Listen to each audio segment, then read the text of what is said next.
All right, so now we're going to put it all together. So we're going to include phase shift in these last problems. And it's going to be extremely important for you to pay attention to this little part right here. So if the argument of your trig function contains a negative in front of the term with the variable, okay, so this says negative 8x.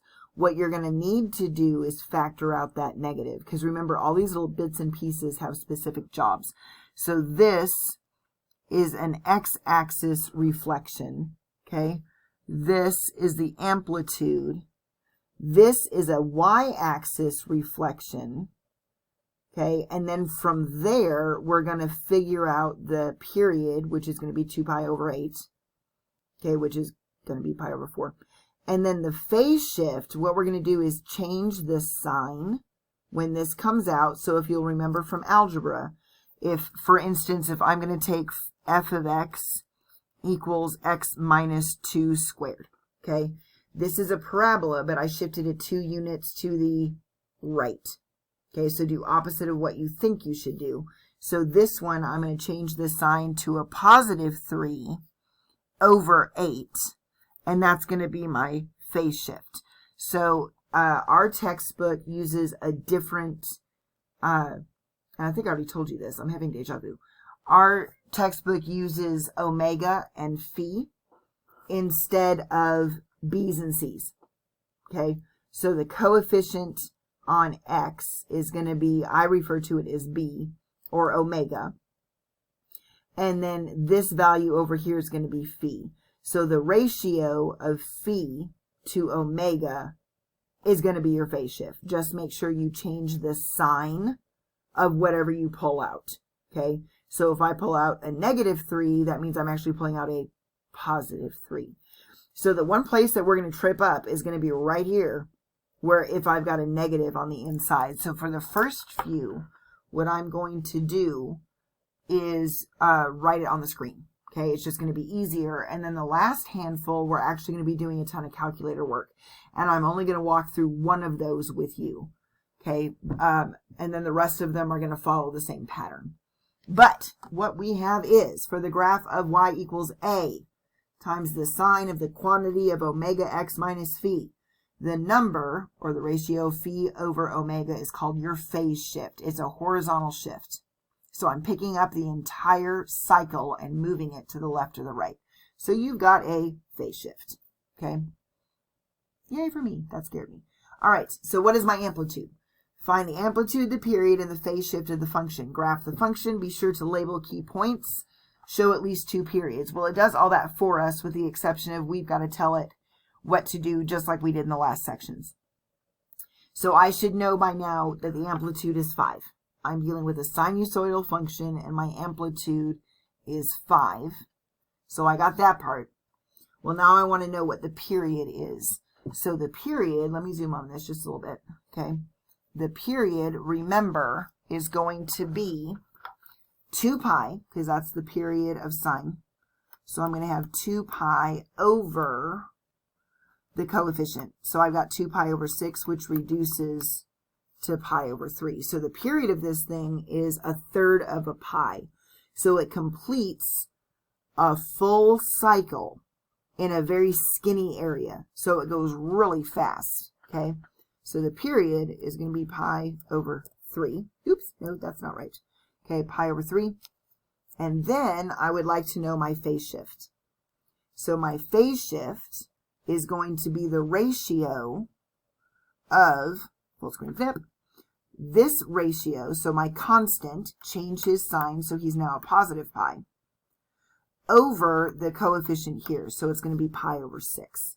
So I'm going to shift this thing to the right, pi over 6 units. Shift it to the right, pi over 6 units.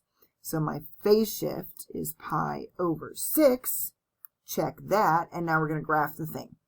So to graph it, what am I starting with? I am starting with the sine function. So click anywhere.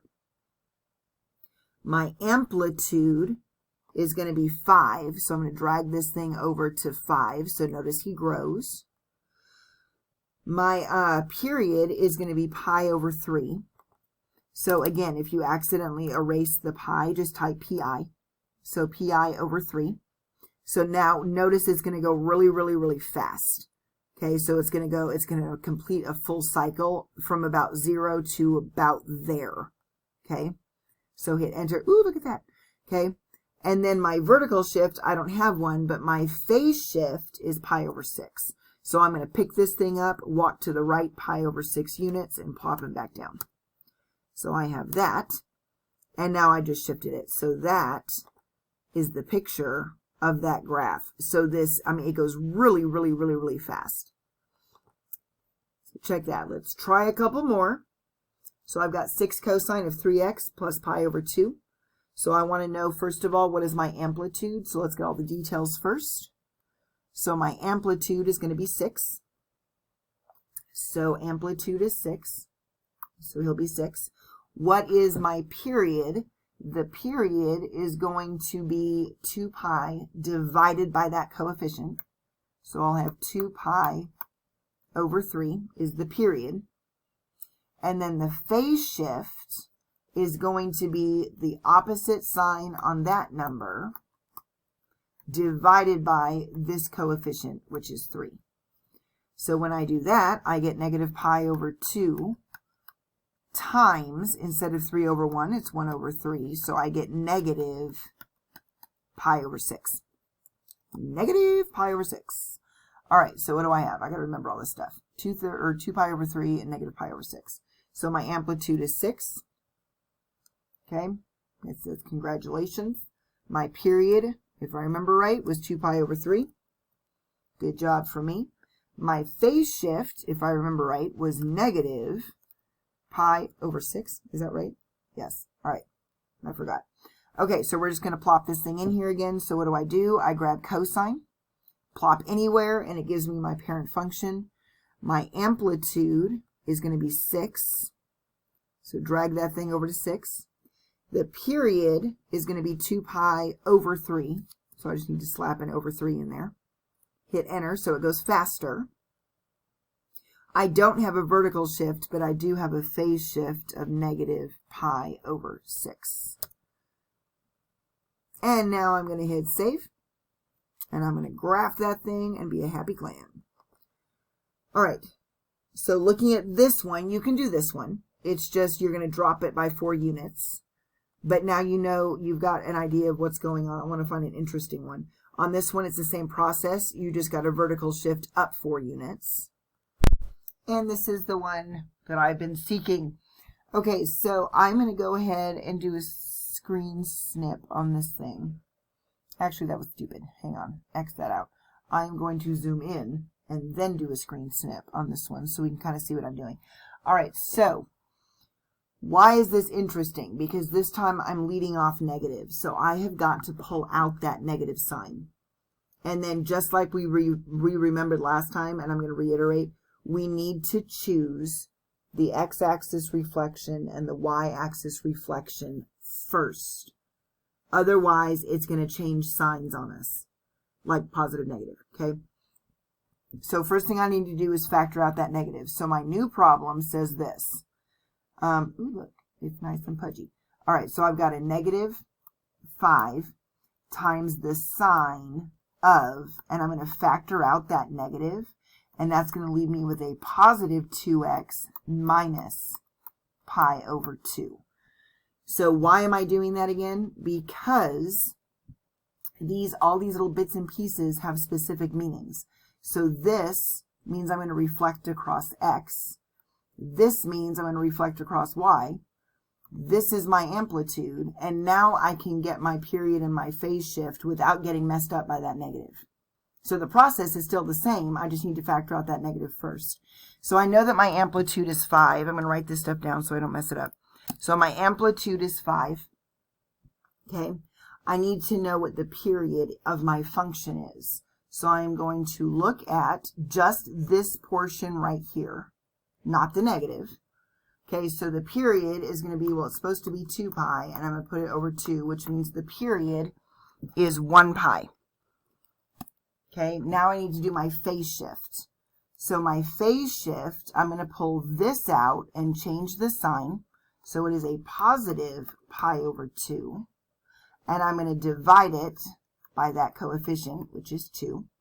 So I get pi over 2 instead of divided by 2 over 1. It's times 1 over 2. So my phase shift is a positive pi over 4. Okay, don't forget to change that sign.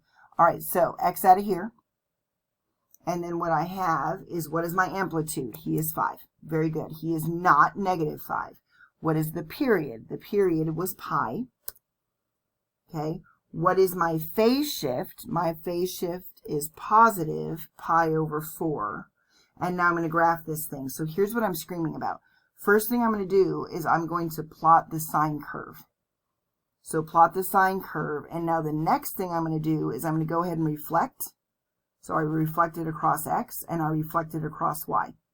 So it looks like the same thing.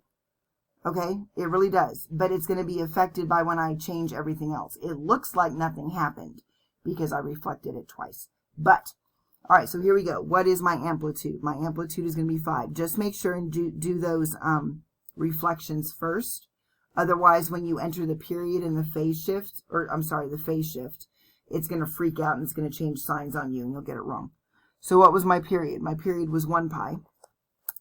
Okay, I said 1 pi. All right, 1 pi, and then my phase shift is a positive pi over 4. So pi over 4, and do that one. And so now I can save this thing and hit check answer. Okay, so do your reflections first.